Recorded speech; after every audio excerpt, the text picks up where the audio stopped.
네, 대한민국 대표 토크쇼, 네, 고혜성 쇼입니다. 안중근 장군처럼 꿈꿔라. 오늘 재밌는 특강 이야기하도록 하겠습니다. 네, 안중근 의사가 아니라 제가 장군님이라고 호칭을 이렇게 했는데 그 이유가 있습니다. 제가 안중근 평전을 제가 책을 딱 이렇게 보는 이제 끝까지 다 이제 보고 나서 느낌이 그냥 의사라고 하기에는 너무 이게 좀 호칭이 약하다라고 딱 생각이 들더라고요. 이순신 장군님처럼 이 장군이라고 좀 했으면 좋겠다.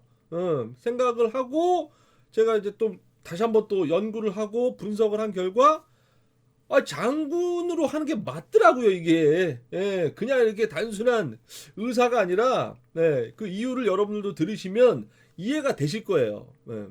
우리 안중근 장군님께서 이토 히로부미를 사살한 다음에 러시아 헌병들에게 체포됐을 때 자신의 신분을 정확하게 이렇게 말씀하셨습니다.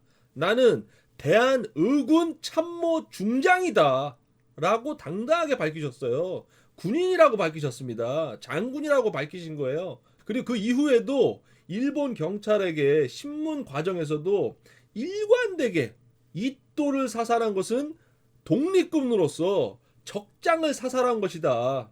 그리고 법정 최후 진술에서도 나는 개인 자격이 아닌 독립 전쟁 중에 군인으로 적장을 사살한 것이니 국제법에 의해 포로로 대접해라 라고 말씀하셨습니다. 그리고 또 하나 더, 여순 감옥에서 마지막으로 남기신 유목의 글이 위국 헌신 군인 본분이라는 8글자를 쓰셨어요. 국가를 위해 목숨을 바치는 것이 군인의 본분이다란 뜻입니다. 그러니까 마지막 순간까지 자신은 의군 참모 중장이란 군인으로 기억되길 바라신 거예요.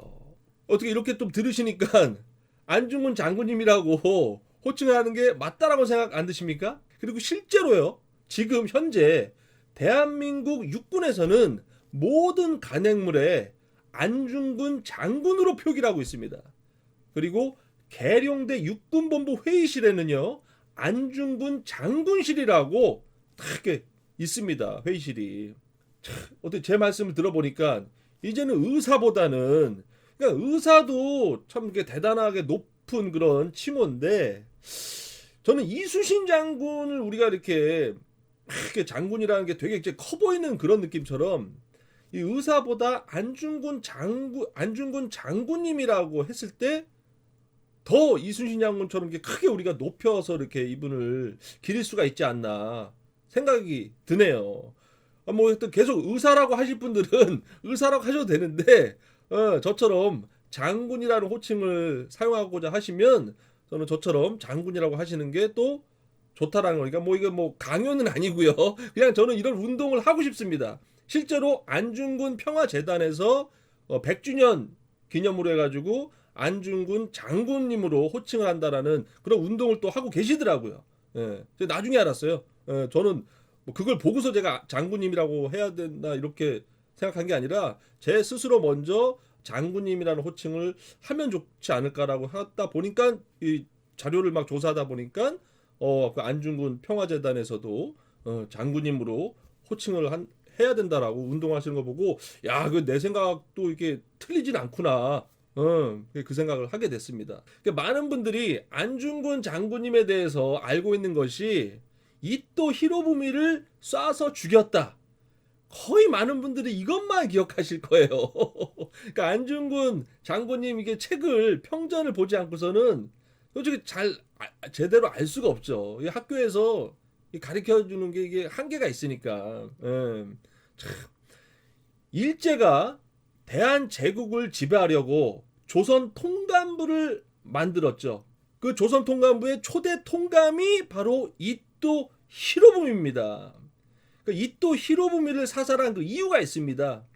이 이토 히로부미가 얼마나 그런 만행을 많이 저질렀는지 그 중에서 제가 대표적인 만행을 제가 몇 가지를 말씀드리겠습니다. 고종 황제를 폐위시켰고요. 외교권을 박탈시키고 군대를 해산시켰습니다.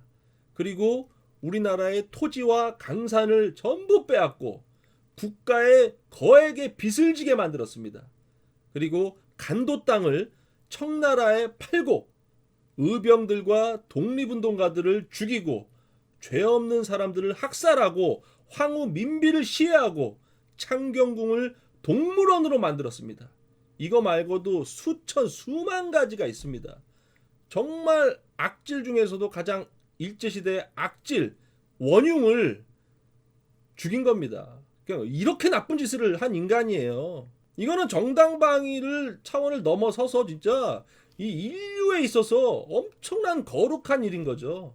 저는 이 안중근 선생 책을 보면서 내내 계속 마음이 그냥 제가 이게 막 마음이 이렇게 그러니까 이게 뭔가 위축이 되면서 그 존경심이 와 나는 이 나이에 이분이가 30살 때 나는 30살 때 과연 나는 뭘 했었나 이렇게 나는 큰 생각을 가지고 있었나 그러니까 여러분들도 한번 생각을 해보세요.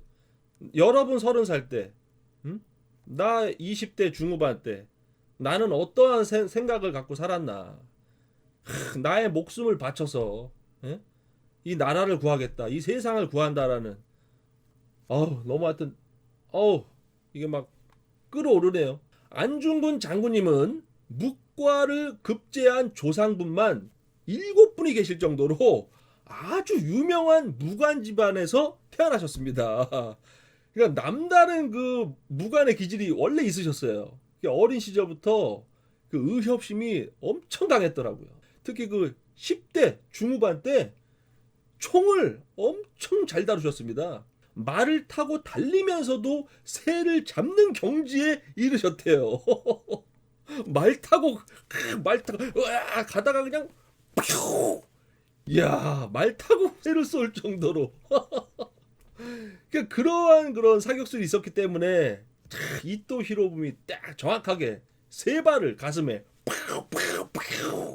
정확하게 세 발 다 명중을 시켜가지고 보낼 수가 있었던 거죠. 하여튼 엄청나더라고요. 그 사격술에 대한 그 책의 내용 보니까 나이가 한 10대 한 15, 16살 때 목이 어른들보다 더 이 총을 원래 잘 쐈더라고요.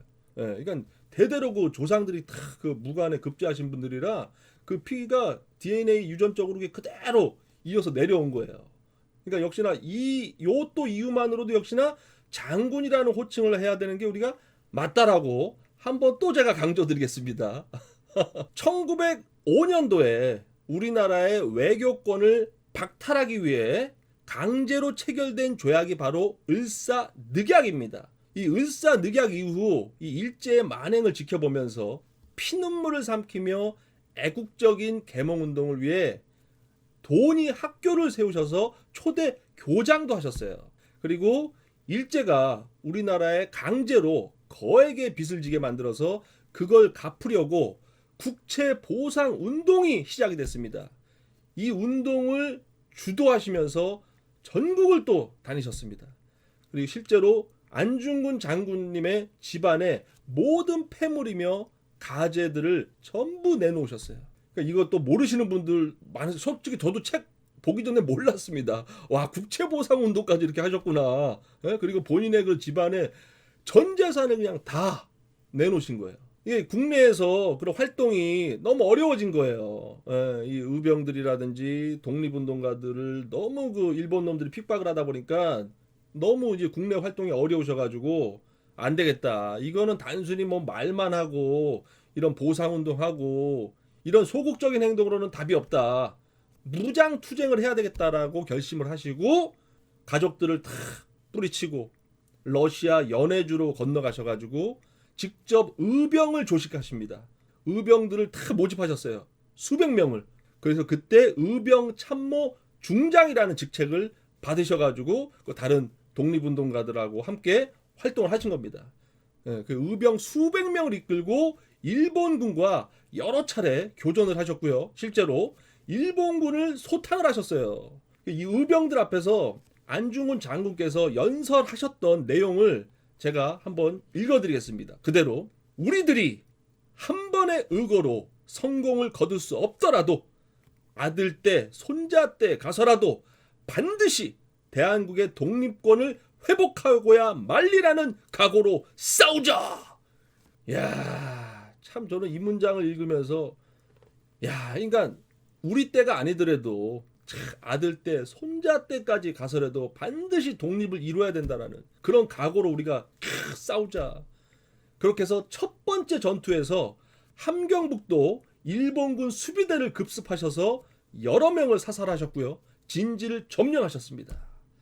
근데 그 이후에 그 일본군들이 대군이 또 몰려와가지고 무기도 또 너무 또 의병들은 또 열악했고 또 포구도 또 많이 쏟아졌대요. 그래서 어쩔 수 없이 이거 일본 대군이 와가지고 후퇴를 하셨답니다. 하여튼 저는 이게 책을 보고 연구를 하면서 야, 단순히 그냥 혼자서 활동하신 게 아니라 수백 명의 이렇게 또 의병들을 이끌고 실제로 일본군과 이 전투도 하셨다라는 얘기를 듣고 더 막 이 존경심이 더 많이 가더라고요. 우리가 솔직히 그런 의병들 이끌고 이렇게 무장투쟁한 대표적인 장군님은 이제 우리가 아는 그 김자진 장군님, 홍범도 장군님 이제 그 정도로 알고 있었는데 안중근 장군님께서도 똑같은 그런 일을 하셨다라는 거예요. 그러니까 이런 사실을 솔직히 저도 책을 보지 않고는 몰랐단 말이에요. 그러니까 이런 것들을 우리가 아이들 학교에서도 그렇고 좀 많이 좀 방송, TV에서도 좀 이런 얘기를 좀 많이 해줬으면 좋겠어요. 그래야 안중근 우리 장군님에 대한 생각이 더 우리가 좀 높이 이렇게 여기면서 더 우리가 애국적인 마인드 이런 것들이 더 고치가 될 수 있는 거거든요. 자, 이제 안중근 장군님께서 엄청난 결단을 또 하십니다. 같이 이제 의병 활동하던 분들, 그 애국 청년들 11명을 탁 이렇게 모으셔가지고 거기서 탁 이렇게 말씀하십니다. 우리가 말로만 애국이니 일심단체니 하지 말고 뜨겁고 간절한 마음으로 단체를 만들자.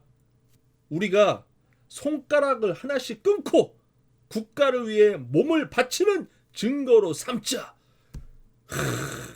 이 말씀을 하시고 왼손 무명지 첫 관절을 잘라서 그 피로 태극기에다가 그 선열로 대한 독립이라고 이렇게 쓰시고 다른 또 11명 그 의병들하고 함께 대한 독립 만세를 외치셨습니다. 동의 단지회를 만드신 거예요. 야, 진짜 여러분 이게 저는 상상을 해봤어요. 책을 보면서 과연 내가 만약에 그 당시에 태어났으면 나도 과연 내 손가락을 잘라서 이 정도까지 할 수 있을까? 솔직히 우리 여기 뭐 좀만 못 찔리고 바늘 찔리거나 가시 찔려도 막 아파가지고 막 어쩔 줄 모르잖아요. 데일밴드 바르고. 예? 근데 이거를 무슨 마취도 아니고 그냥 칼로 이걸 내가 자른다? 이게 진짜 저는 그냥 고개가 계속 숙여지더라고. 책을 보는 내내. 와, 이 스토리를 보면서 이 동의단주의 결성 스토리를 보면서 진짜 나라를 생각하는 저 눈물이 지금 약간 글썽이면서 울컥하려고 그러는데 너무 몰입하면 안 돼. 제가 원래 몰입을 잘해서 이거 너무 몰입하면 또 울어버려서 안 됩니다. 최대한 참겠습니다. 아이고 참 진짜 이 동의 단지회 결성에 대한 이 의미가 어떤 것인지 제가 정확하게 좀 말씀드리겠습니다. 당시에 너무 그 일본군하고 싸우는 게 힘들었어요. 많이 우리가 또 지고 후퇴하고 그래서 우리 독립운동가들의 마음이 많이 이렇게 좀 식었습니다. 시들어갔습니다. 이런 시들어가는 우리 독립운동가들에게 엄청나게 큰 자극을 준 사건이에요. 이 동의단주의 결성이라는 게 엄청난 사건입니다. 특히 러시아 지역 한인들에게 계속해서 한일 투쟁을 할 수 있도록 했던 그 정신적인 지주 역할을 바로 이 동의단주에서 한 거예요. 그러니까요, 우리가 이 독립운동, 그러니까 솔직히 제가 이 말씀 좀 드리고 싶네요. 일제시대 때 그 친일했던 사람들에 대해서는 우리가 자꾸 이렇게 뭔가 좀 말이 많이 나와요. 그 사람들이 뭐 땅을 많이 갖고 있고 재산을 많이 있고 후손들이 갖고 있어서 그 뭐 환수를 해야 된다. 막 이런 얘기는 솔직히 많이 하는데 저는 이 얘기도 해야 되지만 더 중요한 거는 독립운동가들 이분들에 대한 정신을 기리는 이런 운동이라든지 독립운동가들의 후손을 우리가 어떻게 하면 더 대우를 해줘야 되는지 이런 얘기들이 더 많이 나와야 된다는 거예요. 예. 그 얘기보다 그 친일을 했던 사람들 얘기보다 예? 그거 어떻게 부정적인 거거든요. 그러니까 그 얘기를 안 할 수는 없는데 그거보다 더 중요한 건 독립운동가들의 후손들의 지금 현실 되게 열악하시단 말이에요. 이분들이. 예? 그왜 이분들 대우를 해줘야 되냐? 왜? 또 이런 일이 있으면 어떡할 겁니까 나중에 또 다른 나라 일본이든 중국이든 러시아 우리 주변에 어떤 국가가 또 일제시대처럼 그러한 만행을 저질렀을 때 침략을 했을 때 우리가 그런 후손들을 대우를 안 해줬다라면 우리는 어떻게 하겠습니까? 아이고 내가 이렇게 총 들고 나가봐야 에? 아유 대우도 제대로 못 받고 내 자식들 후손들 아유 내가 뭐하러 싸워 아유 나 안 나설래 아유 모르겠다 나는 그냥 이렇게 된다는 거예요. 예. 그러니까 어떻게 보면 그거를 예방하고 하여튼 우리가 자주적인 이런 주권을 지키는 데 있어서는 과거에 그렇게 몸을 바쳐서 나라를 위해서 희생하셨던 분들을 우리가 엄청나게 대우를 그 어떤 연예인 대우 이상으로 그 어떤 장관, 국회의원 이상으로 대통령 이상으로 대우를 해줘야 된다라고 저는 강력하게 얘기하고 싶습니다 정말. 예. 아 오늘 하여튼 이 애국 이 독립운동가님 얘기라서 그런지 좀 제가 오늘 얘기를 좀 독립운동 하듯이 그렇게 좀 얘기를 하는 것 같아요 지금. 아이고. 자 조금 이제 마지막 5쿼터 들어가도록 하겠습니다. 마지막 4쿼터인가? 예. 자 이제 다 끝났습니다. 이제 한 1분 있으면 끝납니다. 자 이후에도 계속해서 또 다시 의병들을 조직하시고 일본군과 계속 교전을 벌이셨어요. 근데 너무나 어려움이 컸던 거죠. 그래서 의병 전쟁의 한계를 인식하셨습니다. 그러니까 당연한 거예요. 어떻게 보면 현명하셨던 겁니다. 의열투쟁으로 마음을 바꾸십니다. 의열투쟁이 뭔지에 대해서 제가 정확하게 쉽게 말씀드리겠습니다. 의열투쟁은요, 개인이나 소수 정예로 일본군 기관과 영향력이 큰 인물을 암살하는 것입니다. 그러니까 이것이 더 효과적인 방법이다라고 안중근 장군님께서는 생각을 하신 거예요. 그래서 이제 어느 날 일제 이 만행의 원흉인 이토 히로부미가 만주를 방문한다는 이야기를 들으셨습니다. 그래서 7연발 권총 한 자루를 딱 품 안에 숨기고 이토 히로부미가 하얼빈역에 딱 도착해서 걸어 나오는 것을 딱 보고 그 앞에 당당하게 딱 나가셔서 가슴에 정확하게 3발을 명중시켜 그 자리에서 즉사를 시켜버린 겁니다. 예. 그리고 그 자리에서 그대로 서서 순순히 잡히셨습니다. 뭐 이렇게 도망갈 생각을 한 적이 없으셔요. 이분은 그냥 당당하게 나는 적장을 이 원흉을 군인의 내가 중장으로서 죽인 것이다. 예. 그래서 포로로 딱 잡힌다라는 마음을 처음부터 먹으셨더라고요. 도망갈 생각을 전혀 안 하셨습니다. 그래서 그 이후에 5개월 동안 여순 감옥에서 혹독한 신문을 거치시고 1910년 3월 26일 이날 교수형을 당하시고 생을 마감하신 겁니다. 참. 이 옥중에서도요, 이 나라를 걱정하시면서 책을 집필하신 게 바로 동양 평화론입니다. 어떤 내용인지 간단하게 말씀드리면 100년 전에 유럽 공동체, 지금의 EU 같은 그런 것을 꿈을 꾸신 겁니다. 한국, 중국, 일본 이 3개, 3개 국가의 연합을 구상하셔가지고 구체적인 실행 방법도 정확하게 쓰셨어요. 그 내용이 상당히 많은데 대표적으로 이 3국이 한국, 중국, 일본이 공동으로 화폐를 만들고 은행도 공동으로 이렇게 만들자. 그래서 서로 전쟁하지 말고 우리 세 나라는 한 나라처럼 서로 침략하지 말고 평화롭게 지내자라는 정말 당시로서는 혁명적인 내용인 거죠. 100년이 지난 지금의 이런 것들을 어떻게 그때 꿈을 꾸신 겁니다. 어떻게 보면 100년이 지난 지금도 우리나라는 이 미국, 일본, 중국, 러시아 이런 주변 국가들의 여러 갈등이 있어요. 정말 힘들죠, 지금도. 특히 북한과의 대치로 정말 혼란스러운데 다시 재조명이 되는 겁니다. 우리 안중근 장군님의 이 동양 평화론 이것을 우리가 이어받아야 된다는 거예요. 저는 그렇게 생각합니다. 그래서 정말 늦었지만 다시 한번 우리 동양 평화론에 근거해서 서로의 영역을 침범하지 않고 간섭하지 않고 정말 다 함께 평화롭게 잘 사는 그런 EU 같은 경제 공동체를 우리 아시아 공동체를 만들어야 돼요. AU, 예? EU처럼 AU를 만들어야 우리가 정말 편안하게 살 수 있어요. 100년을 앞서 가신 겁니다. 안중근 장군님께서.